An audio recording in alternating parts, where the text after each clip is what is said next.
Mary Ellie has been living in the quiet community of Peekskill for over 30 years, just up the Hudson River from the Indian Point nuclear plant.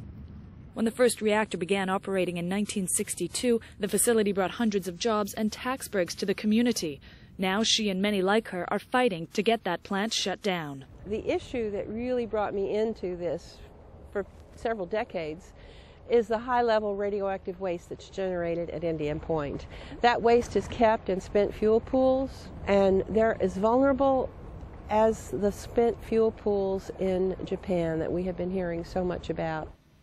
Yet Carl Seligson, who has been associated with the nuclear power industry for more than 45 years as an analyst and consultant, says that nuclear energy has many benefits. The number one thing for nuclear is that it's clean. And it still produces electricity at a very, very, very competitive rate to anything else. Yet in the wake of the disaster at Fukushima, many are calling for tighter regulations of Indian Point, located just 2 miles from the Ramapo Fault in a densely populated area.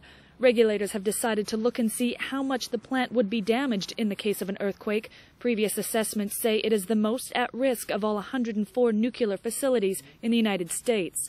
The company that operates the plant, Entergy, took out a full-page ad in the New York Times to reassure the public. They say that Indian Point can withstand the strongest earthquakes the area can expect. The problem with closure is a pretty simple one.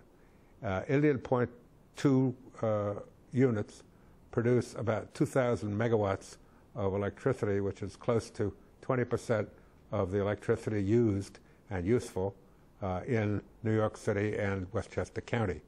There are calls for renewable energy to be used as an alternative, yet federal subsidies for commercial nuclear power continues, now totaling $500 billion US. The Obama administration, which supports nuclear power, will also review the plant's location. We can't do evacuation twice a day from this area during rush hour. Rush hour is a mess. Our roads are old, the infrastructure is overburdened, and you would have everybody that lives in this area around the plant wanting to get out. But until changes are made, New York's Times Square and the millions in and around the area will continue to be powered in part by nuclear power from Indian Point. With climate change being a major concern globally, many think nuclear energy is a possible solution. That was until Fukushima. As we've seen there and here on Indian Point, these nuclear plants carry their own risk and are certainly no match when it comes to Mother Nature. Natalie Carney reporting for CCTV in Westchester County, New York State.